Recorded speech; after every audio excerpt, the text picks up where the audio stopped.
بسم الله الرحمن الرحيم. نوينا التعلم والتعليم والتذكر والتذكير والنفع والانتفاع والإفادة والاستفادة والحث على تمسك بكتاب الله تعالى وسنة رسوله صلى الله عليه وسلم والدعاء إلى الهدى والدلالة على الخير ابتغاء وجه الله ومرضاته وقربه وثوابه سبحانه وتعالى. اللهم إنا نسألك فهم النبيين وحفظ المرسلين وإلهام الملائكة المقربين. اللهم اغننا بالعلم وزينا بالحلم وأكرمنا بالتقوى وجملنا بالعافية. اللهم أخرجنا من ظلمات الوهم وأكرمنا بنور الفهم. سبحانك لا علم لنا إلا ما علمتنا إنك أنت العليم الحكيم. رب اشرح لي صدري ويسر لي أمري واحلل عقدة من لساني يفقه قولي وسدد لساني واهد قلبي بحق سيدنا محمد صلى الله عليه وسلم.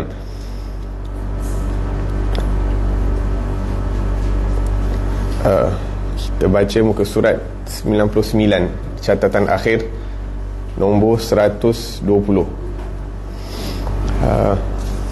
Kat dalam catatan akhir ni ada banyak biografi orang alim. Jadi insyaAllah kita ambil manfaat daripada apa yang ditulis daripada biografi mereka.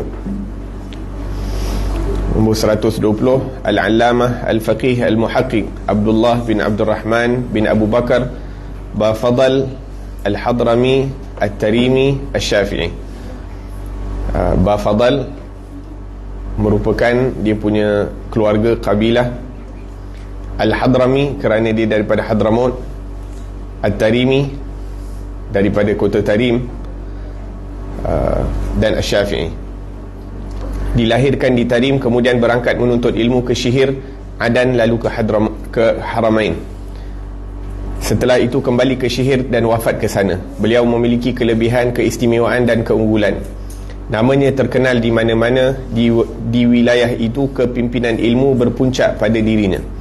Di samping itu beliau seorang ahli ibadah, wara', zuhud, rendah hati, berakhlak bagus, banyak melakukan usaha untuk keperluan kaum muslimin dan sangat dihormati oleh para penguasa.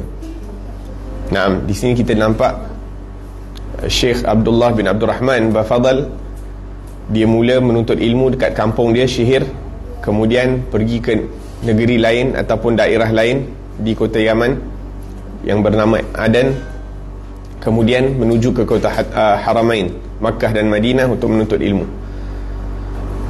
Naam, kepimpinan ilmu berpuncak pada dirinya, yakni dia orang alim di zaman dia.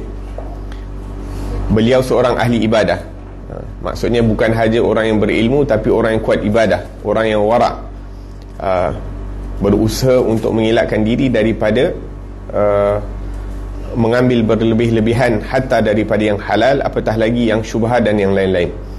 Bersifat zuhud kepada dunia, rendah hati, iaitu rendah diri, berakhlak baik, banyak melakukan usaha untuk keperluan orang Islam. Ini satu perkara yang penting, iaitu antara perkara yang boleh kita lakukan apabila kita mempunyai mungkin pangkat ataupun kita mempunyai harta, adalah untuk melakukan perkara-perkara yang mendatangkan manfaat untuk orang Islam, ataupun melakukan khidmat atas perkara yang diperlukan umat Islam pada zaman tersebut. Saya bagi contoh, kadang-kadang satu tempat dekat kota Hadramaut dulu, di bumi Hadramaut dia tak ada banjir. Itu bukan tempat yang kerap hujan. Akan tetapi bila turun hujan, terus hujan yang deras sehingga menyebabkan bah dan sebagainya. Dan rumah-rumah di sana kebanyakannya buat daripada tanah liat. Jadi kalau saluran longkang tidak dibuat, maka bila turun je hujan, khalas, habis satu kawasan tu, semua rumah akan hancur. Sebab apa? Bila hujan, lepas tu bila air naik, tak ada longkang dan sebagainya, rumah-rumah daripada tanah liat semua akan hancur. Jadi sebahagian ulama di zaman tersebut yang mana ada rezeki lebih, apa diorang buat? Diorang buat benda-benda macam ni. Dia buat longkang di kawasan perkampungan, di kawasan perumahan dan sebagainya, yang tidak dilakukan oleh government dan sebagainya. Jadi diorang buat atas inisiatif sendiri untuk memberi manfaat dan untuk menyelamatkan daripada kemusnahan harta orang-orang Islam.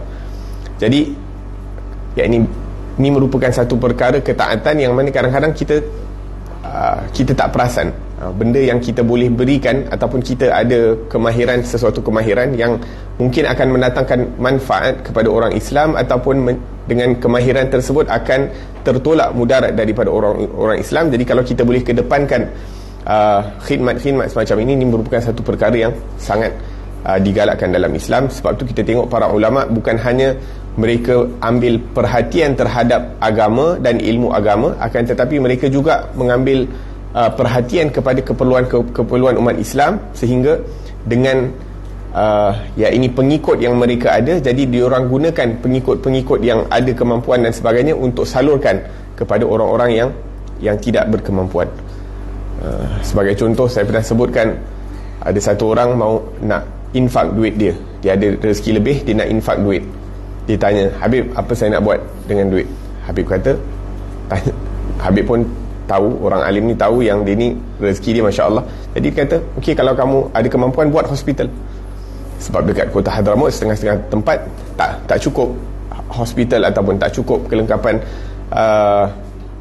medical punya equipment dan sebagainya. Jadi orang ni kata, ya marhaba, dia pun beli. Memang dia ada rezeki untuk nak buat benda-benda macam ni. Jadi kita sebagai umat Islam, kalau boleh, apa-apa kemampuan kita cuba fikir. Mungkin bukan, kita tak perlu mula dengan skil yang besar, kita fikir untuk skil yang kecil. Mungkin dekat ahli keluarga, mula dengan ahli keluarga kita, ataupun mula dengan kaum kerabat kita, ataupun dengan jiran tetangga dan sebagainya. Apa-apa yang dapat kembalikan manfaat kepada orang-orang Islam, ini adalah satu perkara yang digalakkan. Naam. Jadi banyak melakukan usaha untuk keperluan kaum muslimin dan sangat dihormati oleh para penguasa. Naam. Kemudian 123, Imam Allamah Faqih Muhaqqiq Wara' dan Salih As-Sayyid Al-Sharif Muhammad bin Alwi bin Ahmad bin Al-Faqih Al-Muqaddam, dilahirkan di Tarim, wafat di Tarim juga. Telah menghafal Al-Quran ketika masih kecil, juga kitab At-Tanbih dan sebahagian besar daripada Muhadzab. Tulis kat sini, dia kebanyakan ulama-ulama yang lahir di kota Tarim, diorang akan hafal Quran. Dah macam diorang punya silibus lah, macam kita kecil anak masuk tadika, diorang bila kecil seakan-akan macam satu perkara yang normal untuk hafal Al-Quran. Sehingga kebanyakan mereka wulida bi Tarim wa hafizal Quranil Karim, lahir di Tarim dan menghafal Al-Quran. Mempelajari fiqah di negerinya pada Allamah Abdullah bin Fadl Bafadl, kemudian menempuh jalan tariqah dan mendapatkan ilbas dari gurunya Al-Imam Al-Syekh Abdullah Ba'alawi, putera anak kepada pakciknya, iaitu bapa saudara sepupulah, kurang lebih macam tu. Mengambil ilmu fiqah, kedoktoran dan ilmu hisab dari seorang faqih. Maksudnya bukan hanya ilmu agama, kedoktoran dan ilmu kira-kira pun dipelajarinya. Kemudian melakukan perjalanan ke Zabid, Ta'iz dan Adan. Tak cukup ilmu yang diambil di negerinya sendiri, kemudian dia bermusafir ke Zabid. Zabid ni belah atas Yaman, utara Yaman. Zabid, Ta'iz dan Adan, untuk mengambil ilmu daripada para ahlinya dan untuk mendapatkan tambahan ilmu. Setelah itu menunaikan haji, tinggal di Haramain, Mekah dan Madinah, dan mendengar, iaitu mempelajari dari banyak ulama. Kemudian melakukan perjalanan ke Mogadishu, tak tahu. Dan sentiasa menyertai para ulama di sana. Beliau juga mengambil ilmu dari Syekh Muhammad bin Abdul Samad Al-Jawi, ulama daripada Indonesia. Kepadanya beliau membaca tafsir, hadis, fiqah dan tasawuf, dan ilmu-ilmu bahasa Arab. Beliau seorang faqih dan usuli, memiliki banyak keterangan tentang menuntut ilmu dan kesungguhan untuk mendapatkannya. Orang-orang banyak mendapatkan manfaat darinya setelah beliau kembali ke Tarim. Di antara yang mengambil ilmu darinya adalah Al-Imam Al-Syekh Abdul Rahman bin Muhammad As-Sagaf dan gurunya Al-Syekh Al-Imam Muhammad bin Abu Bakar Ba'abbad.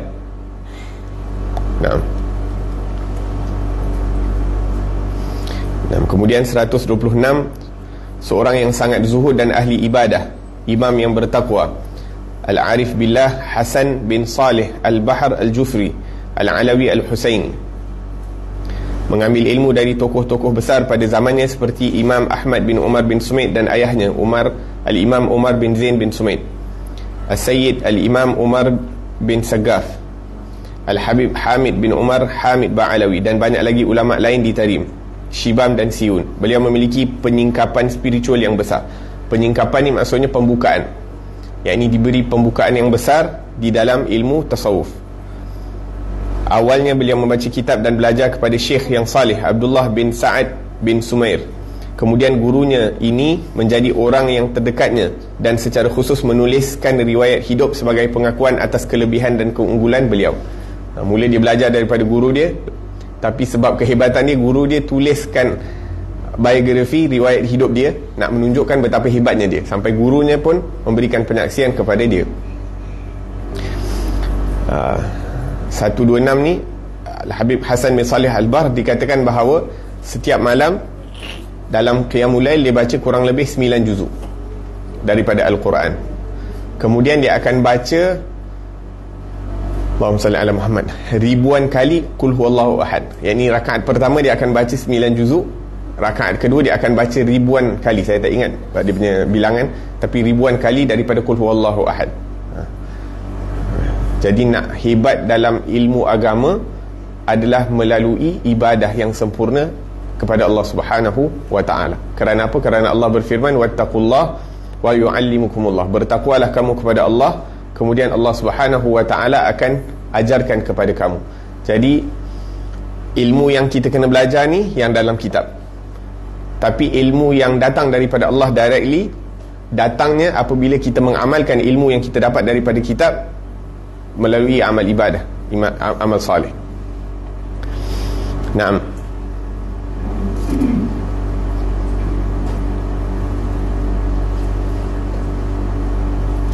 Satu dua sembilan, seorang yang alim, faqih dan muhaqqiq, mufti Hadramaut di masanya, Said Abdullah bin Umar bin Yahya Al-Alawi Al-Husaini. Ni yang kisah yang kita baca, yang malam dia nak kahwin tu, ataupun malam pertama dia selepas dia nikah, pakcik dia bagi dia kitab. So sepanjang malam dia baca kitab, dia terlupa yang isteri dia kat tengah tunggu dekat dalam bilik. Naam, Said Abdullah bin Umar bin Yahya lahir di Masilah dekat Tarim, wafat di sana. Seorang faqih, alim dan mufti. Fatwa-fatwanya dikumpulkan dan dicetak setelah beliau wafat. Beliau banyak melakukan perjalanan sebagai da'i, yakni pendakwah, mursyid, yang memberi pengajaran dan pemberi peringatan. Beliau berkelana, iaitu menetap di berbagai tempat, dikenal di kalangan para penyusun riwayat hidup sebagai sahib al-Baqarah. Di antara yang mengambil ilmu darinya dari para ulama Syam adalah guru para ulama mutaakhir, Al-Allamah Al-Musnid Al-Syekh Abdul Rahman bin Muhammad Al-Kazbari. Gurunya banyak sekali. Dikatakan gurunya hampir 300 orang. Gurunya hampir 300 orang. Dan beliau menganggap gurunya sebagai guru, hatta seorang yang mendoakan kepada dia. Nak menunjukkan di sini, hatta orang yang mendoakan kepada kita, kita patut anggap sebagai guru. Sebab apa? Sebab Habib Abdullah bin Umar bin Yahya ni hatta guru, yang ni orang alim ataupun orang salih yang mendoakan dia, dia akan anggap sebagai guru. Jadi dia tulis dalam dia punya biografi, oh guru-guru saya yang ni. Padahal kadang-kadang guru tu hanya doakan, ataupun orang salih tu hanya doakan kebaikan untuk dia. Dan menunjukkan juga dia sebagai orang alim, tak ada merasa diri dia hebat, sehingga bila dia berjumpa dengan orang salih lain, dia tak minta doa. Siapa-siapa yang dia boleh minta doa, dia akan minta doa. Naam. Gurunya banyak sekali. Yang paling terkemuka adalah dua orang pakciknya dari sebelah ibu, iaitu Habib Tahir bin Husain bin Tahir dan Habib Abdullah bin Husain bin Tahir. Ni keutamaan orang-orang dulu, yakni diorang bila belajar daripada pakcik sendiri. Jadi pakcik ni akan guide lah daripada kecil kan anak saudara, hari-hari jumpa. Jadi daripada kecil dah dididik oleh pakcik, dua orang pakcik yang alim, yang hebat. Jadi anak saudara makin hebat. Sebab tu penting kalau kita boleh dapat ahli keluarga yang berilmu, ataupun ahli keluarga yang saleh. Kerana kesalihan dan keilmuan itu dah memang ada dalam keluarga. Jadi kalau kita dapat pilih anak menantu ipaduai yang mana tergolong daripada ahli ilmu dan orang-orang saleh, maka itu yang terbaik. Itu adalah yang terbaik. Sebab tu Nabi SAW pun cakap, takhayyaru li nutafikum, pilih di mana kamu nak letak zuriat kamu. Kalau kita dapat pilih yang orang saleh, dapat pilih ahli yang berilmu dan sebagainya, itu yang terbaik. Naam. Kemudian 131, seorang sayyid yang saleh, yang selalu berzikir, seorang alim yang mengamalkan ilmu dia. Naam. Penting banyak berzikir, penting mengamalkan kepada ilmu. Al-Habib Ahmad bin Umar bin Aqil Al-Hinduan, termasuk teman seangkatan Al-Imam Abdullah bin Ali Al-Haddad. Dapat duduk sezaman dengan Imam Haddad dah hebat.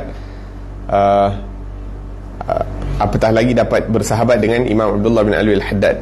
Beliau seorang yang bersinar hatinya, lembut perangainya, penyantun, seorang yang zuhud, selalu berzikir, sentiasa memberi manfaat kepada orang dan menyenangkan mereka.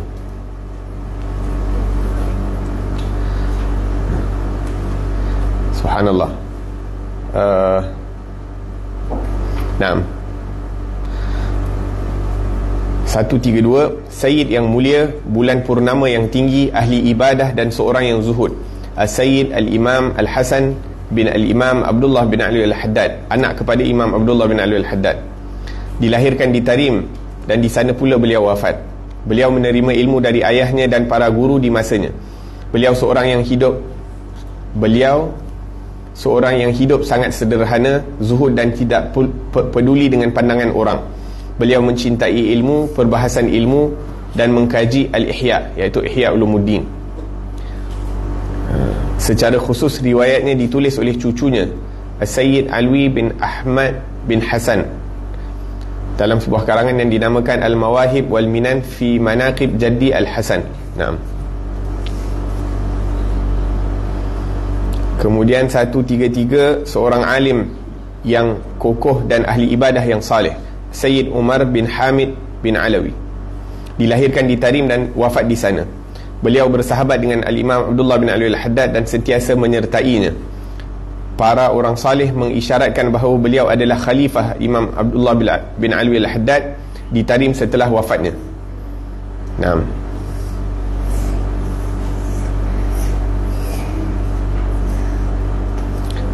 Satu tiga empat ni cucunya Imam Haddad, Al-Habib Alwi bin Ahmad bin Hasan bin Abdullah Al-Haddad, dilahirkan di Tarim dan wafat di sana.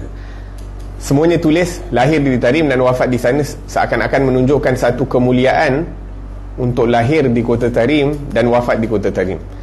Sebab apa? Seperti yang disebutkan, jazakallahu khair, barakallahu fikum,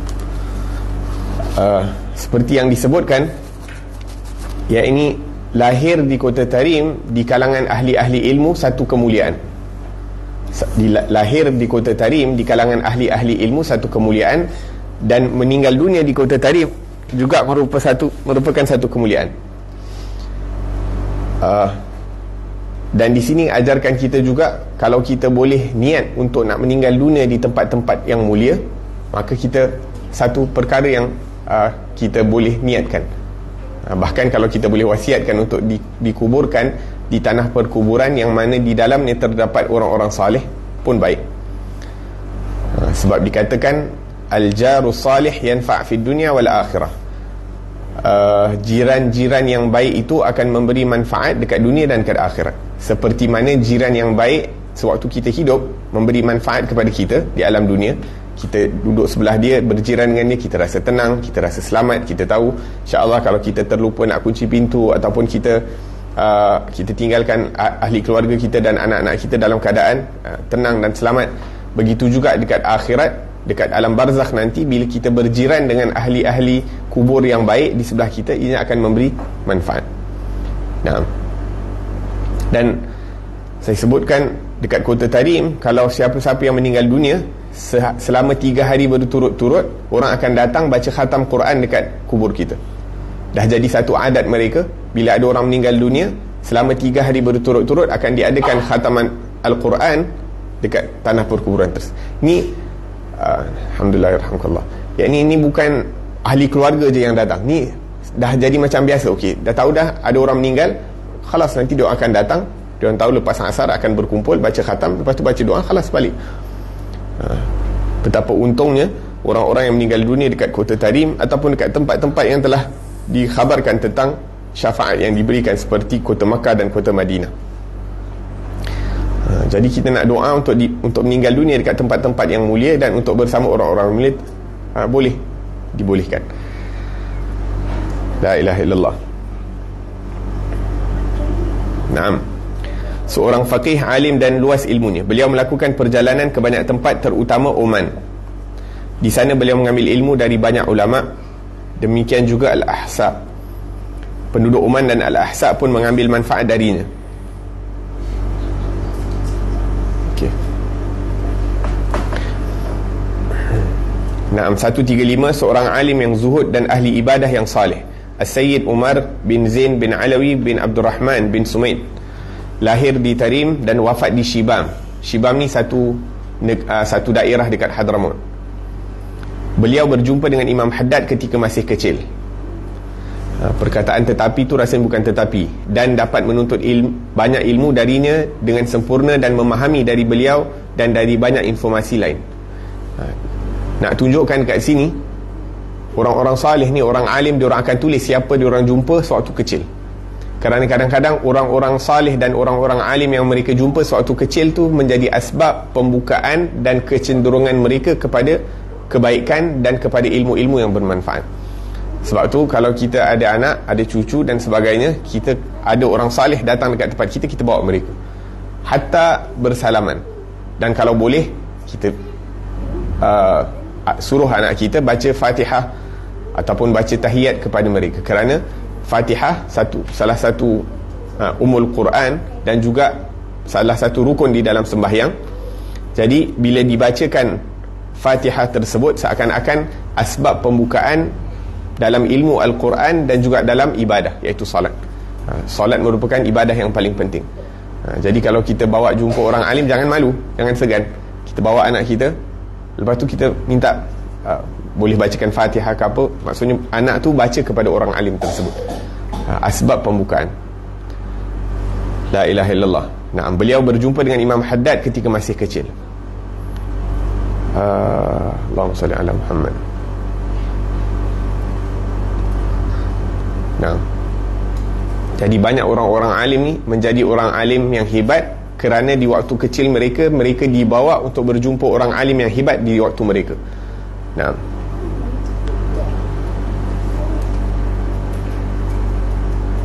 Satu 136. Seorang alamah dan qadi yang faqih, Sayyid Saqaf bin Muhammad bin Umar As-Safi As-Saqaf, dilahirkan di Siwun, salah satu daerah di Hadramaut, dan tumbuh besar di sana. Di kota ini pula beliau wafat pada tahun 6. Beliau memiliki beberapa kelebihan dan gemilang, beberapa keistimewaan yang membanggakan dan keunggulan yang diakui. 137. Imam yang berani, penuh cahaya, sentiasa bangun malam di waktu sahur, sepertiga malam. As-Sayyid Al-Sharif Umar Al-Muhdar bin Al-Syekh Al-Imam Abdurrahman As-Sagaf, dilahirkan di Tarim dan di sana pula beliau wafat ketika sujud dalam salat zuhur. La ilaha illallah. Naam. Sampai sekarang tempat tu masih ada lagi, masjid tu, Masjid Umar Al-Muhdar, dan tempat yang dia meninggal tu dijadikan macam mihrab. Jadi siapa-siapa datang nak ambil keberkatan boleh solat di sana. Dikatakan dia baca Ya Latif 1000 kali dalam satu nafas. Ya Latif 1000 kali dalam satu nafas. Satu nafas. Nah. Ya Latif, Ya Latif, Ya Latif, Ya Latif, Ya Latif, Ya Latif. Dia punya khadam dia boleh baca Ya Latif 500 kali dalam satu nafas. Dia punya khadam, pembantu dia. Ala kulli hal, sentiasa bangun malam di waktu sahur. Ini satu kemuliaan dan kebanggaan, dan satu perkara yang kalau kita boleh pasang niat dan kita sentiasa doa kepada Allah, Ya Allah, berikanlah aku kekuatan untuk tak tinggal tahajud, tak tinggal bangun malam, walaupun 5 minit 10 minit sebelum subuh, kerana di situ terdapat pemberian yang besar daripada Allah Subhanahu wa ta'ala. Hatta kalau kita tak sempat nak solat, bila terjaga je terus berdoa. Terjaga malam doa, terjaga malam zikir, terjaga malam selawat, apa-apa yang kita boleh buat di waktu malam, kerana sikit ibadah yang sikit di waktu malam tu menyamai, tak dapat nak menyamai banyaknya ibadah di waktu siang. Jadi kalau sikit pun dekat waktu malam tu sangat diberkati. Beliau memiliki beberapa kelebihan dan yang hebat dan beberapa keistimewaan yang besar dan dapat diketahui oleh orang yang menelaahnya dalam kitab ini, yang membaca kitab biografi beliau. La ilaha illallah. Naam. Kemudian muka surat 107, anjuran untuk menghadiri majlis para ulama. Yahya bin Kathir menyebut bahawa dalam firman Allah Subhanahu wa taala, dan bersabarlah kamu bersama-sama dengan orang-orang yang menyeru Tuhannya di pagi dan senja hari dengan mengharap keridhaannya. Yang dimaksudkan adalah majlis-majlis fiqh, iaitu majlis ilmu. Dari Sayyidina Abdullah bin Amr bin As radhiyallahu anhu disebutkan bahawa Rasulullah sallallahu alaihi wa ala alihi wasallam suatu ketika memasuki masjid, beliau melihat dua majlis. Di salah satu majlis orang-orang berdoa dan berharap kepada Allah Subhanahu wa taala, sedangkan di majlis yang lain orang-orang mempelajari fiqh dan mengajarkannya. Maka Rasulullah sallallahu alaihi wasallam bersabda, kedua majlis ini berada dalam kebaikan, salah satunya lebih utama dari yang lain. Mereka yang berdoa dan berharap kepada Allah, jika dikehendaki mereka diberi, dan jika tidak dikehendaki mereka ditolak. Adapun yang lain, mereka belajar dan mengajar orang yang bodoh atau tidak pandai, dan sesungguhnya aku diutus sebagai pengajar. Mereka ini lebih utama. Lalu baginda sallallahu alaihi wasallam mendatangi mereka hingga duduk bersama mereka sallallahu alaihi wa alihi wasallam. Naam, kat sini nak menunjukkan fadilat majlis ilmu berbanding majlis zikir. Tidak menidakkan kelebihan majlis-majlis zikir, akan tetapi kalau nak dibandingkan antara keduanya, maka majlis ilmu itu lebih diberkati dan lebih mendatangkan manfaat. Tapi kalau dapat digabungkan kedua-dua, terbaik.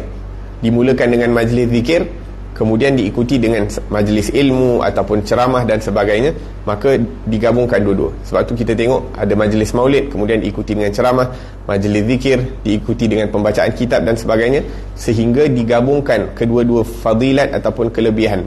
Ada majlis zikir, juga di dalamnya terdapat majlis ilmu.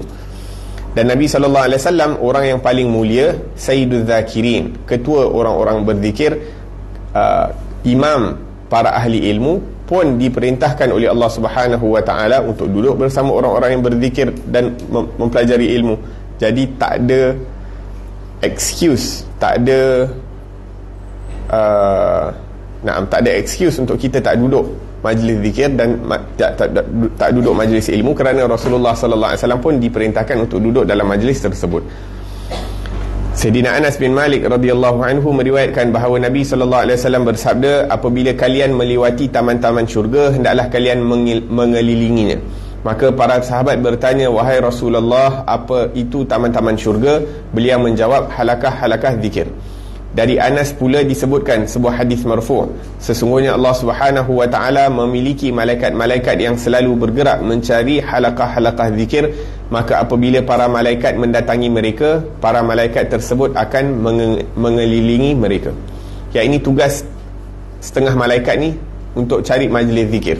Bila dia jumpa orang berzikir, maka mereka akan mengatakan, halumu ila bughiyatikum, jom geng, kawan-kawan dia ajak kawan-kawan dia, ni apa yang maksud kamu diciptakan, ataupun ni yang kamu cari-cari.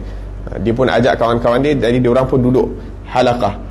Disebutkan dalam riwayat lain, mereka akan duduk dalam pusingan. Kemudian bila dah penuh satu pusingan, malaikat lain, grup lain akan duduk pula atas mereka sampailah ke langit.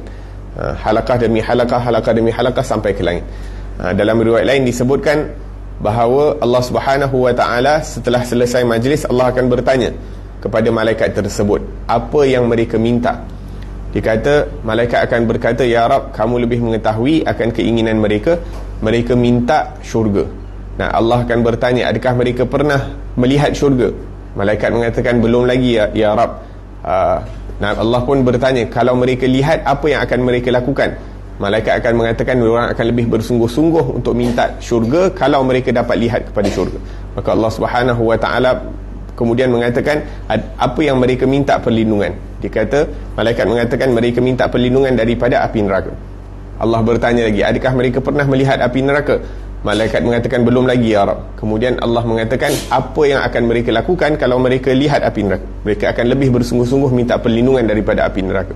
Maka Allah Subhanahu wa ta'ala berfirman, bersaksilah kamu wahai para malaikah, aku akan berikan kepada mereka apa yang mereka inginkan, dan aku akan lindungi mereka daripada apa yang mereka takutkan. Dan Allah Subhanahu wa ta'ala menyebutkan, humul qaum la yashqa bihim jalisuhum, mereka merupakan kaum-kaum yang mana tidak rugi orang-orang yang duduk bersama mereka. Nah, antara fadilat menghadiri daripada majlis-majlis zikir. Naam, Al-Imam Atha mengatakan halaqah-halaqah zikir adalah majlis-majlis yang membicarakan hal-hal yang halal dan haram, sehingga engkau dapat mengetahui bagaimana membeli dan menjual, melakukan salat, berpuasa, menunaikan haji, menikah, menceraikan dan sebagainya. Nah, halaqah-halaqah zikir yang dimaksudkan adalah majlis ilmu juga. Nah, Abu Waqid Al-Laythi telah mengatakan bahawa Rasulullah sallallahu alaihi wasallam suatu ketika sedang duduk di majlis bersama orang-orang, tiba-tiba datang 3 orang. 2 di antaranya mendatangi Rasulullah dan yang satu pergi. Keduanya melihat ke arah Rasulullah. Salah seorang dari mereka lalu melihat ada celah di dalam halaqah, maka dia pun duduk di situ. Sedangkan yang satunya duduk di belakang mereka. Adapun yang ketiga terus pergi. Setelah selesai, Rasulullah sallallahu alaihi wasallam mengatakan, "Mahukah kalian aku beritakan tentang 3 orang? Salah seorang dari mereka menuju kepada Allah, maka Allah pun menuju kepadanya. Seorang yang lain malu, seorang yang lainnya malu kepada Allah, maka Allah pun malu kepadanya. Sedangkan yang terakhir berpaling dari Allah, maka Allah pun berpaling darinya." La ilaha illallah. Naam. Dalam hadis ni Nabi sallallahu alaihi wasallam menyebutkan tentang fadilat majlis zikir ataupun majlis ilmu, ataupun fadilat duduk dalam majlis para ulama. Ada 3 orang. Nabi bila tengah dalam majlis dengan sahabat-sahabat, tiba-tiba ada 3 orang datang. Jadi 3-3 ni keadaan mereka berbeza. Jadi bila dah habis majlis, baru Nabi kata, "Nak tak kamu, aku khabarkan kepada kamu tentang khabar 3 orang." Diorang pun kata, "Na'am ya Rasulullah." Jadi yang pertama apa dia buat? Dia datang majlis ilmu, dia nampak ada tempat kosong, maka dia isi kekosongan. Maksudnya dia ke depan, sehingga mana-mana ada kosong, dia pun penuhkan kekosongan di bahagian depan. Bukanlah macam nak kena tolak orang nak duduk depan, tak. Maksudnya dekat mana ada kosong, dekat situ dia duduk. Kemudian yang kedua, dia duduk mantaha ilaihil majlis. Maksudnya dah 3 saf penuh, walaupun ada kosong dekat salah satu daripada 3 saf tu, tapi dia malu nak ke depan, jadi dia duduk dekat belakang saf ketiga. Maksudnya ada 3 saf, jadi dia duduk kat mana-mana saf yang terakhir.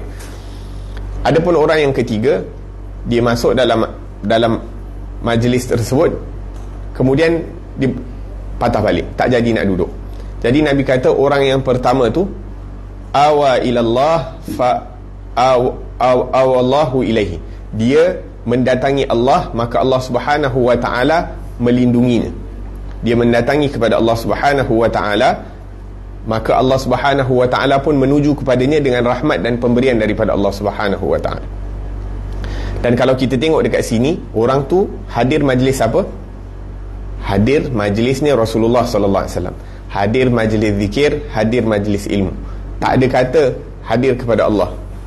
Tapi Nabi sallallahu alaihi wasallam nak mengatakan bahawa orang-orang yang hadir majlis ilmu, hadir majlis zikir, hadir untuk duduk bersama para ulama, pada hakikatnya mereka datang kepada Allah Subhanahu wa ta'ala. Dan orang yang datang kepada Allah, maka Allah Subhanahu wa ta'ala akan datang kepada dia.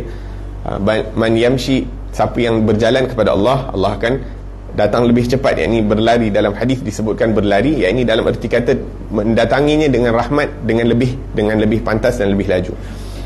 Orang yang kedua, dia malu kepada Allah, dan Allah Subhanahu wa ta'ala pun malu kepada dia. Dan kata para ulama, barang siapa yang Allah malu kepada dia, lam yu'adzibhu abada, dia tak akan diazab oleh Allah Subhanahu wa ta'ala selama-lamanya. Maksudnya apa? Dosanya diampunkan oleh Allah Subhanahu wa ta'ala. Orang yang ketiga, a'radallah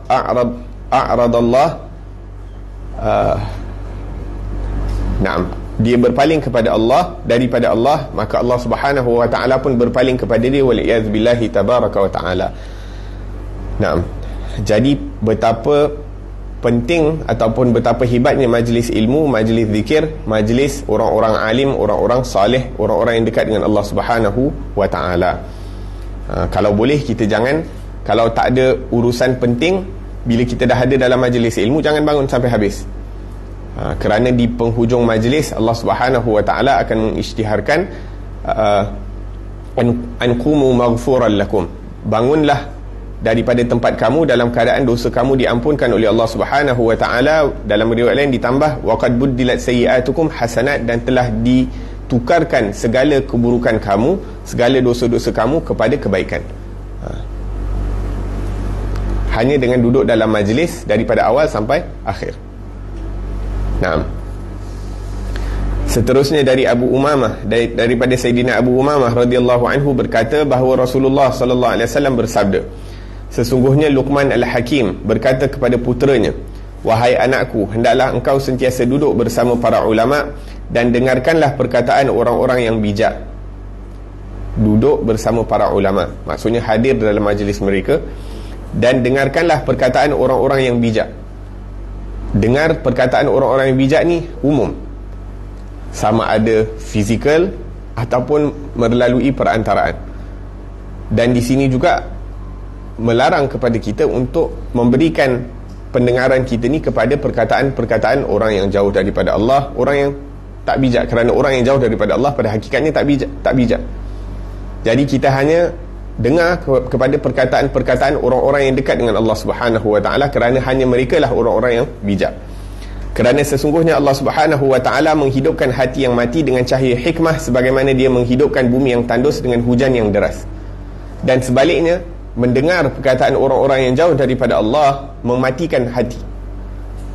Kadang-kadang kita dengar lagu-lagu yang mana liriknya menjauhkan kita kepada Allah, liriknya mematikan hati kita, liriknya melalaikan kita daripada Allah, melalaikan kita daripada Rasulullah sallallahu alaihi wasallam. Sebab tu alhamdulillah sekarang ni ada banyak kasidah-kasidah sebagai satu substitute. Apa substitute dalam bahasa Melayu?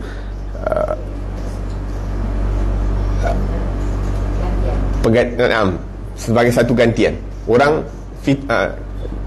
fitrah manusia kadang-kadang suka muzik dan sebagainya. Jadi dengan adanya kasidah-kasidah, dia macam muzik, tapi dia punya seni kata, dia punya lirik dia tu mendekatkan kita kepada Allah, mendekatkan kita kepada Rasulullah sallallahu alaihi wasallam. Jadi kalau kadang-kadang kita kalau dengar Quran je, mungkin kita penat. Tak adalah nak kata Quran tu patutnya banyak mana pun tak akan boring, tapi kadang-kadang kita manusia. Sebab tu Allah Subhanahu wa taala lawalana perbagaikan ketaatan. Sebab manusia ni memang sifat dia cepat boring dalam satu perkara. Sembahyang je khalas penat. Lepas sembahyang boring, boleh zikir. Lepas boring zikir, boleh baca Quran. Lepas boring baca Quran, boleh tolong orang, boleh berkhidmat kepada orang lain. Semua asbab ketaatan. Jadi diperbanyakkan ketaatan itu agar supaya manusia tak boring melakukan satu jenis ketaatan sahaja. Begitu juga dengan pendengaran. Kadang-kadang kita dengar Quran sahaja, mungkin kita nak dengar benda lain pula. Jadi antara asbab benda lain adalah dengan kasidah dan sebagainya.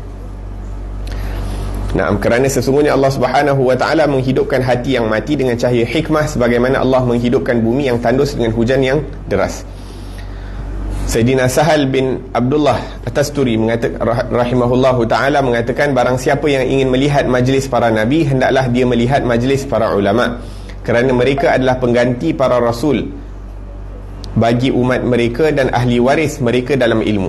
Maka majlis-majlis mereka merupakan majlis mengganti para Nabi. Subhanallah. Dan semakin sempurna ilmu dan pengikutan mereka kepada Rasulullah sallallahu alaihi wasallam, semakin mirip majlis mereka itu dengan majlisnya para nabi. Para ulama yang sempurna ilmu mereka dan semakin sempurna pengikutan mereka kepada Rasulullah sallallahu alaihi wasallam, maka majlis-majlis mereka itu lebih mirip kepada majlisnya Rasulullah sallallahu alaihi wasallam. La ilaha illallah. Moga-moga Allah Subhanahu wa taala muliakan mata kita dan tubuh badan kita ini untuk dapat melihat dan dapat duduk dalam majlis-majlis para ulama yang sempurna pengikutan mereka kepada Rasulullah sallallahu alaihi wasallam. Amin Allahumma amin. Sayyidina Abdullah bin Mas'ud radhiyallahu anhu mengatakan, orang-orang yang bertakwa adalah pemimpin, dan para fuqaha, iaitu para ulama, adalah panutan, iaitu ikutan, dan duduk bersama mereka adalah tambahan. Sayyidina Abdullah bin Umar radhiyallahu anhu mengatakan, majlis fiqh lebih baik daripada ibadah 60 tahun. Majlis fiqh lebih baik daripada ibadah 60 tahun. Maksudnya, bila kita ada masa untuk hadir majlis ilmu, hadir majlis ilmu. Bila tak ada majlis ilmu atau tak ada kemampuan nak hadir majlis ilmu, barulah kita melakukan ibadah. Kerana ibadah tu manfaat dia kepada kita, tapi majlis ilmu ni manfaat dia kepada kita dan juga kepada orang lain. Diriwayatkan daripada Sayyidina Umar Al-Khattab radhiyallahu anhu bahawa sesungguhnya seseorang yang keluar dari rumahnya dengan memiliki dosa sebesar Bukit Tihama, yakni gunung-gunung kota Makkah, apabila mendengar seorang alim berbicara, dia merasa takut dan memohon ampun atas dosa-dosanya, maka dia kembali ke rumahnya dalam keadaan tidak memiliki dosa. Kerana itu, janganlah kalian memisahkan diri dari majlis para ulama, kerana sesungguhnya Allah Subhanahu wa ta'ala tidak menciptakan di atas permukaan bumi suatu tanah yang lebih mulia daripada majlis-majlis zikir. Demikian disebut dalam kitab Al-Ihya.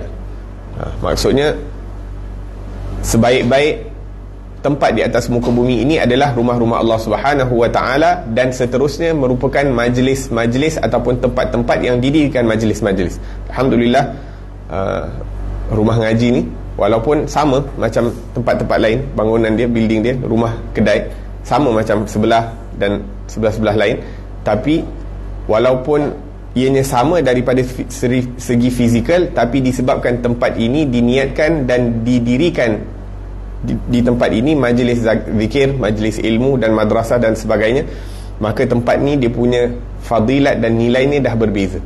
Sebab di sini turunnya rahmat daripada Allah, dekat di sini berkumpulnya para malaikah, di sini disebutkan nama Allah Subhanahu wa ta'ala yang mulia dan maha agung. Maka tidak akan sama nilai rumah kedai ini berbanding, walaupun sama bentuk dia, sama dia punya building structure ataupun dia punya bahan nak buat building tu sama, akan tetapi nilainya di sisi Allah Subhanahu wa ta'ala berbeza. Begitu juga dengan rumah-rumah kita, walaupun rumah kita nampak sama, rumah teres ke rumah apa jenis rumah yang kita ada, akan tetapi kalau kita baca kalamullah, kalau kita baca hadis-hadis Rasulullah, kalau kita adakan majlis maulid, kalau kita adakan majlis zikir di rumah kita, maka nilai rumah kita itu di sisi Allah Subhanahu wa ta'ala dan di sisi para penghuni langit berbeza dengan rumah-rumah lain. Rumah-rumah yang dibacakan Al-Quran, dibacakan hadis Nabi, didirikan majlis-majlis zikir dan ilmu, akan bercahaya seperti bercahayanya bulan-bulan ataupun bintang-bintang di langit untuk penduduk bumi. La ilaha illallah. Naam. Subhanallah, kita datang dengan dosa yang banyak ke dalam satu majlis ilmu ataupun majlis para ulama, dan bila para ulama itu memberikan nasihat sehingga hati kita terkesan, maka dengan itu kita mohon istighfar, ampun daripada Allah, maka kita akan kembali ke rumah kita dengan semua dosa kita diampunkan oleh Allah Subhanahu wa ta'ala. Dan kadang-kadang kita hadir majlis ilmu dan majlis zikir, tak perlu pun para ulama tu nak bercakap apa, kita tengok wajah para ulama tersebut, hati kita menjadi lembut dan kita rasa alangkah jauhnya keadaan kita dengan dia. Dia daripada hujung rambut hingga hujung kaki, mungkin daripada dia kecil ataupun daripada baligh, tak pernah bermaksiat kepada Allah Subhanahu wa ta'ala, sedangkan kita rasa kita ni penuh dengan dosa. Cukup hanya dengan melihat wajah mereka untuk mengubah keadaan kita. Allah Subhanahu wa ta'ala boleh jadikan asbab, hanya dengan melihat wajah orang-orang salih ni, keadaan kita berubah. Dan dengan itu kita akan diampunkan dosa kita oleh Allah Subhanahu wa ta'ala. Naam. Sayyidina Ka'ab al-Ahbar rahmatullah alaih mengatakan, seandainya radhiyallahu anhu mengatakan, seandainya pahala majlis-majlis ilmu nampak oleh manusia, nescaya mereka akan berbunuh-bunuhan untuk mendapatkannya, sampai-sampai orang yang memiliki kekuasaan meninggalkan kekuasaannya dan orang yang memiliki pasar meninggalkan pasarnya, iaitu perniagaannya. Atha mengatakan, sebuah majlis ilmu menghapuskan 70 majlis lalai, senda gurau. Naam. Satu majlis ilmu yang diterima oleh Allah Subhanahu wa ta'ala menghapuskan 70 majlis yang lalai. Mungkin kita tak nampak, tapi itu hakikatnya. Berapa banyak satu majlis yang Allah Subhanahu wa ta'ala terima majlis ilmu tersebut, Allah campakkan, Allah hujankan hujan rahmat dekat hati-hati orang-orang yang lalai daripada Allah. Allah hujankan hujan rahmat dan hujan taufik dan hujan hidayah kepada orang-orang yang mungkin tak beriman kepada Allah Subhanahu wa ta'ala. Tapi kena istiqamah, tapi kena yakin. Maksudnya dengan majlis-majlis seperti ini Allah menjadi asbab. Jadi kita hadir majlis ni bukan hanya untuk dapat manfaat kepada kita, tapi sebenarnya dengan asbab kita hadir majlis, dengan kita asbab kita mengimarahkan majlis-majlis ilmu dan zikir, menjadi asbab secara tak langsung diturunkan hidayah, diturunkan rahmat kepada orang-orang yang berada di sekitar kawasan ini. La ilaha illallah. Kadang-kadang bila kita hadir majlis para ulama, orang-orang yang dekat dengan Allah Subhanahu wa ta'ala, kadang-kadang mereka akan mengatakan akan datang ke tempat ini orang-orang yang pada saat ini belum masuk Islam lagi. Diorang akan, sebahagian daripada mereka mengatakan akan datang ke tempat ini orang-orang yang pada saat ini belum masuk Islam, tapi mereka akan sampai ke tempat ini dalam keadaan beriman kepada Allah Subhanahu wa ta'ala. Keyakinan mereka, yang ini bukanlah nak tunjuk kehebatan mereka, tapi nak tunjuk keyakinan mereka terhadap janji Allah dan janji Rasul. Ya, ini dengan adanya majlis-majlis zikir, majlis-majlis ilmu yang dihadiri dan diasaskan dengan niat yang baik, dengan ikhlas, dengan istiqamah dan sebagainya, akan menjadi asbab diturunkan rahmat dan hidayah kepada umat Nabi SAW yang lain. Dan dengan turunnya rahmat daripada Allah, asbab kegembiraan hati Rasulullah SAW. Jadi dengan kita istiqamah hadir majlis zikir, kita istiqamah hadir majlis ilmu, asbab untuk menggembirakan Rasulullah sallallahu alaihi wasallam. Sebab apa? Sebab dengan istiqamah kita hadir majlis tu, maka akan diturunkan rahmat dan hidayah kepada umat-umat Nabi sallallahu alaihi wasallam yang lain. Al-Imam Ahmad bin Hasan Al-Attas mengatakan, majlis dakwah kepada Allah, iaitu mengajak kepada Allah dan zikir orang-orang salih, merupakan sabun dan air bagi hati. Bagi hati yang memiliki kotoran yang tebal, maka majlis itu menjadi sabun baginya. Sedangkan untuk hati yang hidup, majlis itu menjadi air yang memberikan minuman dan menambahkan kehidupan baginya. Nah, hati yang kotor, majlis ilmu zikir asbab untuk dibersihkan hatinya. Adapun hati yang dah bersih, menjadi asbab penambahan kehidupan bagi hatinya, tambah kebersihan bagi hatinya. Beliau juga mengatakan, tidaklah dibuat suatu majlis ilmu atau majlis zikir kepada Allah melainkan dia Allah Subhanahu wa ta'ala buatkan dari majlis itu awan putih, lalu dia giring menuju kaum yang tidak pernah melakukan kebaikan sama sekali, lalu menghujankannya sehingga mereka semua menjadi orang-orang yang bahagia. Maksudnya dengan ada majlis ilmu, seakan-akan terjadi awan. Awan tu bila berjalan, hujan akan tercurah kepada setiap orang secara umum. Orang yang nak kebaikan pun dapat, orang yang tak nak kebaikan pun dapat. La ilaha illallah. Beliau juga mengatakan, masuklah ke dalam keberkahan orang-orang saleh. Seandainya engkau duduk dekat mereka dalam keadaan lalai tetapi mempunyai niat yang baik, mereka akan memberimu yang ada pada mereka. Mereka adalah kaum yang tidak ada sengsara berkat mereka, orang yang bergaul dengan mereka. Tidak akan sengsara dengan keberkatan mereka, orang yang bergaul dengan mereka. Peringatan Al-Imam Abdullah bin Ali Al-Haddan mengatakan, terkadang sebahagian orang bodoh menjauhi para ahli ilmu dan majlis-majlis orang alim kerana takut mengetahui perbuatan yang wajib untuk dilakukan. Dia menyangka bahawa hal itu uzur baginya, padahal sama sekali tidak demikian. Sesungguhnya hal itu malah menambah tekanan dan tuntutan atasnya kerana berpaling dari hukum Allah dan hal ilmu maupun amal, dan itu lebih parah. Batas maksimal uzur pada sesuatu adalah bagi orang yang dididik di pendalaman dan di tempat yang jauh dari orang-orang Islam. Sedangkan orang yang Islam ataupun orang yang Muslim dan orang tuanya juga orang Islam, bagaimana ada uzurnya? Demikian keterangan dari Tasbitul Fuad. Naam, siapa yang cakap ni? Naam, Al-Imam Ahmad bin Hasan Al-Attas mengatakan, dikata masuklah dalam keberkahan orang-orang saleh.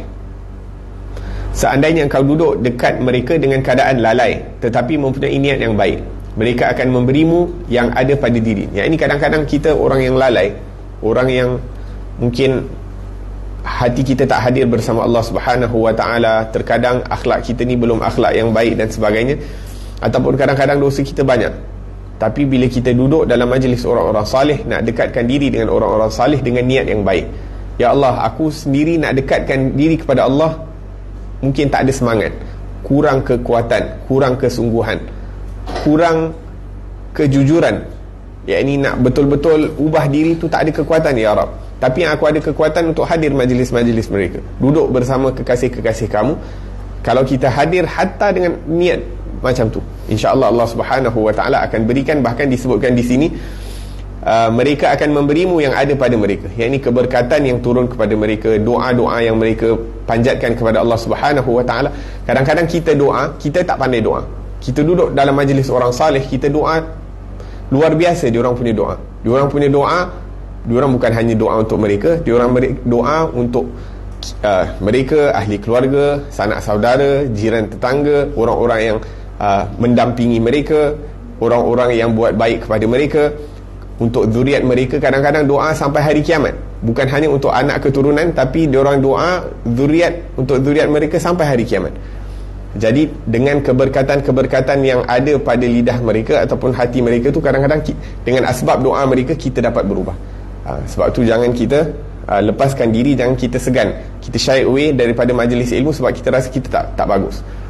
Bahkan berkata Habib Ali Zainal Abidin Al-Hamid, beliau mengatakan, duduklah kita bersama orang-orang yang baik sampai kita jadi baik.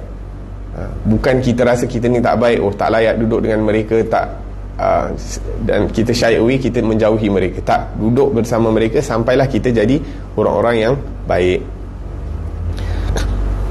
La ilaha illallah. Al-Habib Abdullah bin Husain bin Tahir mengatakan, wahai yang meninggalkan tempat-tempat belajar, perbuatan ini tidak baik. Laisa hadha hasan. Majlis ilmu tidak boleh ditinggalkan. Wa fiha minan, di dalamnya terdapat banyak anugerah diberikan. Majlis-majlis kebaikan mengandung keutamaan dan pemberian. Majlis-majlis kebaikan menghilangkan ujian dan cubaan. Majlis-majlis ilmu mengandung kebaikan dalam setiap bidang ataupun keahlian. Beruntung hamba yang menjadikannya harta dan tempat kediaman. Yakni dijadikan harta dia itu ilmu, ataupun majlis-majlis zikir ataupun ilmu agama tu harta yang dia cari. Naam. Dan tempat kediaman, yakni dia punya second house dia majlis ilmu, majlis zikir, second home. Majlis ilmu menghilangkan kekeruhan dan kotoran hati khususnya. Dengannya akan menjadi baik lahir maupun batin. Inilah kebenaran yang sesungguhnya, bukan sangkaan dan dugaan. Ini apa yang disebutkan itu adalah kebenaran. Berapa banyak ayat terkenal disampaikan kepada yang memiliki kecerdasan, berapa banyak hadis diriwayatkan milik Datuk Hasan. Maksudnya berapa banyak hadis daripada Nabi SAW, iaitu Nabi itu datuk kepada Sayyidina Hasan. Berapa banyak hadis yang diriwayatkan, sebahagian di Bukhari dan di Muslim, dan sebahagian di sunan yang lain, iaitu sunan sahih yang lain, Tirmizi, Ibnu Majah, Abu Daud dan Nasai.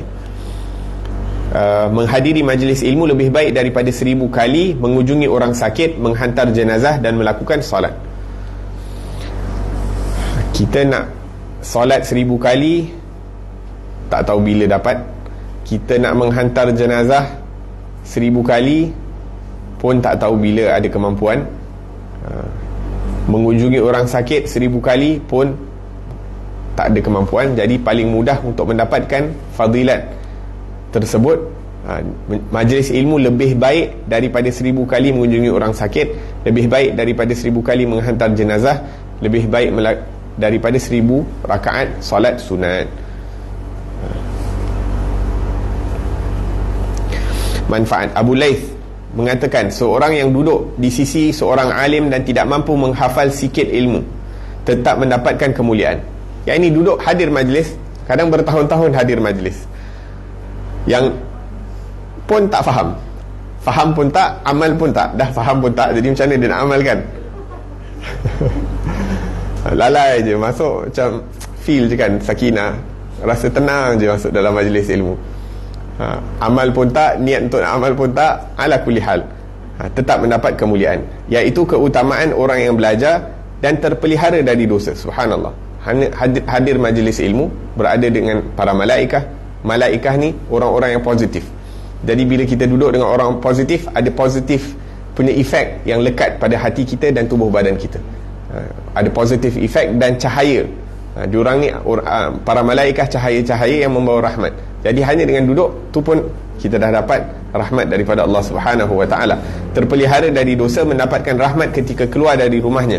Turut mendapat bahagian ketika rahmat turun kepada orang-orang yang berada dalam halaqah, dan akan dituliskan baginya ketaatan selama tetap mendengar. Hatta dia dengar tak faham, ataupun dengar masuk telinga kanan keluar telinga kiri, pun dapat manfaat selagi seakan-akan dia melakukan ketaatan. La ilaha illallah. Apabila hatinya sempit kerana tidak dapat memahami, kerana kesedihannya merupakan penghubung, maka kesedihannya merupakan penghubung menuju ke hadrat Allah, kerana Allah berfirman, aku di sisi orang-orang yang hatinya sedih kerana aku. Ana inda munkasiratul qulub buhum min ajli. Aku bersama orang-orang yang hatinya pecah hancur kerana aku. Ni ada dua makna, dan ni makna yang kedua yang jarang kita dengar. Biasanya para ulama mengatakan bahawa Allah berada bersama orang-orang yang hatinya pecah kerana Allah adalah orang yang banyak mana ketaatan yang dilakukan pun dia masih merasakan, ya Rab, aku tak, yang ini seakan-akan dia rasa macam dia tak ada buat apa. Banyak mana ketaatan pun alhamdulillah Allah bagi dia taufik sembahyang 5 waktu berjemaah dekat masjid, ataupun dia dapat sembahyang berjemaah awal waktu, ataupun di rumah di awal waktu, dapat baca Quran, dapat hadir majlis zikir, dapat hadir majlis ilmu, tapi dia masih merasakan, ya Rab, aku ni masih rasa macam belum baik, macam belum betul, macam banyak lagi kekurangan, banyak kesalahan. Jadi semakin banyak ketaatan dia buat, semakin dia rasa, ya Rab, macam belum betul lagi. Dan Allah suka kepada hamba-hamba yang sentiasa merasakan dirinya kekurangan, yang sentiasa menghinakan dirinya di hadapan Allah Subhanahu wa taala. Itu makna pertama. Makna kedua, subhanallah, kat sini disebutkan bahawa orang-orang yang hadir majlis ilmu dan kadang-kadang dia rasa, ya Rab, aku ni macam bila nak pandai. Hadir majlis dah banyak kali dengar benda yang tu, tapi susah nak faham, susah nak amal, disebabkan dia rasa dirinya kurang pandai untuk memahami daripada ayat-ayat Allah, untuk memahami daripada hadis-hadis Nabi sallallahu alaihi wasallam. Allah suka dia rasa down because of perkara yang baik. Kadang-kadang kita orang cakap tentang perkara dunia, kita tak faham dia punya topik ataupun dia punya word je, kita dah tak faham. Tapi tak rugi, kita tak faham jargon-jargon ahli dunia, orang-orang dunia, tak ada kerugian. Tapi kalau kita tak faham perkara-perkara yang mendekatkan diri kepada Allah Subhanahu wa taala, dan kita rasa sedih kenapa kita tak tahu ataupun tak faham, itu akan menjadi asbab kita dekatkan diri kita kepada Allah Subhanahu wa taala, ataupun menjadi penghubung untuk kita mendapat kebersamaan dengan Allah Subhanahu wa taala. Sebab Allah mengatakan, ana inda munkasiratul qulub buhum min ajli. La ilaha illallah. Dan salah satu faedah menziarahi orang sakit adalah Allah bersama orang-orang yang sakit. Sebab bila orang sakit, dia pun rasa down. Bila dia rasa down, Allah Subhanahu wa ta'ala akan bersama mereka. Yang ini kerana sakit tu diberikan oleh Allah Subhanahu wa ta'ala. Jadi bila dia sakit, dia rasa down dan sebagainya, maka Allah akan bersama mereka. Sebab tu disebutkan dalam satu riwayat bahawa Allah berfirman kepada salah satu hambanya, wahai hambaku, kenapa engkau tak berziarah aku? Jadi hamba tu mengatakan, ya Rab, macam mana aku nak berziarah kepada kamu? Dia kata, hamba aku sakit, kamu tak ziarah dia. Kalau kamu ziarah dia, maka kamu akan dapati aku bersama dia. Maksudnya Allah bersama orang-orang sakit. Jadi fadilah, kalau kita ada ahli keluarga yang sakit, jiran tetangga yang sakit, kalau kita ada kemampuan, ada kelapangan masa, kita cuba untuk ziarahi mereka, kerana di situ kita dapat kebersamaan dengan Allah, dan kita dapat fadilat-fadilat lain, menziarahi orang Islam, menziarahi orang yang berada dalam keperluan, menggembirakan hati mereka dan sebagainya. Maka semakin banyak niat kita hadirkan dalam sesuatu amalan, semakin kita mendapat fadilat ataupun anugerah yang banyak di sisi Allah Subhanahu wa ta'ala. Nah, kita baca sikit dia punya catatan akhir. 142, imam besar di kalangan para tabi'in, mufti Al-Haram, iaitu mufti Makkah, Abu Muhammad Atha bin Abi Rabah Al-Qurashi Al-Makki. bertemu dengan 200 sahabat Nabi sallallahu alaihi wasallam. Yang ini satu kemuliaan bagi seorang tabi'in yang dapat jumpa 200 orang sahabat. Muhammad Al-Bagir. Muhammad Al-Bagir ni siapa? Cicitnya Rasulullah. Muhammad Al-Bagir bin Ali Zainal Abidin bin Husain binti Fatimah binti Rasulullah sallallahu alaihi wasallam. Maksudnya dia anak kepada cicitnya Rasulullah sallallahu alaihi wasallam. Ali Zainal Abidin cicit Rasulullah, ni anak kepada cicitnya Rasulullah, Muhammad Al-Bagir. Bahkan Muhammad Al-Bagir ketika orang-orang berkumpul di tempatnya mengatakan, hendaklah kamu berpegang pada Ata, demi Allah dia lebih baik dia, demi Allah lebih baik bagi kalian daripada aku. Tawaduknya mereka di antara satu dengan yang lain. Yang ini walaupun dia cucunya Rasulullah sallallahu alaihi wasallam, tapi dia mengatakan bahawa walaupun dia daripada zuriatnya Rasulullah, tapi dia mengatakan, syuf, Ata ni lebih baik bagi kalian daripada kau duduk dengan aku. Baik kau duduk dengan dia lagi bagus daripada kau duduk dengan aku. Padahal dia orang yang hebat, diberi gelaran Al-Bagir kerana dia bagar al-ilm, iaitu dia seakan-akan mengumpulkan ilmu. Ini orang alim, orang yang hebat, tapi masih lagi dia mengatakan kau duduk dengan Ata lebih baik. Maksudnya dia mengiktiraf akan keilmuan Ata bin Abi Rabah. 144, seorang yang bijak, benar dan dikurniai usia panjang, yakni Luqman Al-Hakim. Beliau hidup di masa Bani Israel. Ada pendapat yang mengatakan bahawa beliau adalah anak dari saudara perempuan Nabi Ayyub alaihissalam. Banyak hikmah dan pesan yang diriwayatkan darinya. Subhanallah, orang-orang yang bijaksana disebutkan oleh Allah Subhanahu wa taala di dalam Al-Quran. Ini bukan hanya para nabi, disebutkan orang-orang yang banyak mendatangkan manfaat kepada manusia, sama ada yang bukan nabi, hatta binatang yang mendatangkan manfaat disebutkan oleh Allah Subhanahu wa taala di dalam Al-Quran. Jadi kalau kita nak disebutkan oleh Allah, nak dikenali oleh Allah, nak dekat dengan Allah, jadilah orang-orang yang mendatangkan manfaat kepada manusia. Dan tak perlu nak cari nama pada manusia pun, kita buat kerana Allah, insya-Allah, sama ada Allah nak masyhurkan kita atau tidak, itu Allah punya kuasa, Allah punya kehendak. Tapi yang kita nak adalah kita nak dikenali oleh Allah, nak dinilai oleh Allah Subhanahu wa taala perbuatan kita.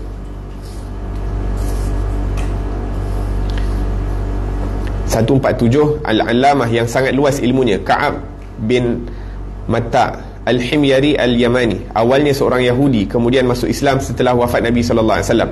Beliau datang ke Madinah pada masa Sayyidina Umar Al-Khattab radhiyallahu anhu, bergaul dengan para sahabat dan mengambil sunnah-sunnah dari mereka.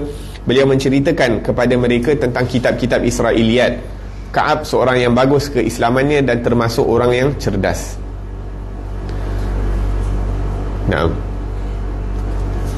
Allah Ta'ala alam. InsyaAllah kita akan sambung pada pengajian akan datang, anjuran bergaul dengan para wali, iaitu kekasih Allah dan orang-orang salih. Moga-moga Allah Subhanahu wa ta'ala sentiasa letakkan kita di dalam majlis-majlis para ulama, majlis-majlis orang-orang salih, dan moga-moga Allah Subhanahu wa ta'ala jadikan zuriat keturunan kita, jadikan diri kita, ahli keluarga kita, anak-anak kita, zuriat kita hingga hari kiamat daripada orang-orang yang banyak mendatangkan manfaat kepada umat Nabi sallallahu alaihi wasallam, menjadikan kita orang-orang yang alim, yang beramal dengan ilmunya, orang-orang yang salih, orang-orang yang menghadiri majlis-majlis orang salih dan sentiasa berkhidmat kepada mereka fi khairin wa lutfin wa afiyah ala hadhihi kullina salih jama' akhiratud dunya wal akhirah wa ila hadratin nabi Muhammadin sallallahu alaihi wasallam. Al-Fatihah. Bismillahirrahmanirrahim. Alhamdulillah rabbil alamin arrahmanir rahim maliki yaumiddin iyyaka na'budu wa iyyaka nasta'in ihdinas siratal mustaqim مغضوب عليهم ولا الضالين آمين. ربنا انفعنا بما علمتنا ربي علمنا الذي ينفعنا ربي فقهنا وفقه أهلنا وقرابات لنا في ديننا مع أهل القتر أنثى وذكر ربي وفقنا وفقهم لما ترتضي قولا وفعلا كرما وارزق الكل حلالا دائما وأخلا أتقياء علماء نحظى بالخير ونكفى كل شر ربنا واصلح لنا كل شؤون وأقر بالرضا منك العيون واقض عنا ربنا كل الديون قبل أن تأتينا رسل المنون واغفر واستر أنت أكرم من ستر وصلاة الله تغشى المصطفى من إلى الحق دعانا والوفى بكتاب فيه للناس شفاء وعلى الآل الكرام الشرفاء وعلى الصحب المصابيح الغرر اللهم اهدنا بهداك وجعلنا ممن يسارع في رضاك ولا تولنا وليا سواك ولا تجعلنا ممن خالف أمرك وعصاك wa hasbunallahu wa ni'mal wakil wa la hawla wa la quwwata illa billahil aliyyil azim wa sallallahu ala sayyidina Muhammadin wa ala alihi wa sahbihi wasallam. Alhamdulillahi rabbil alamin wal 'afu minkum. Wassalamu alaikum warahmatullahi wabarakatuh.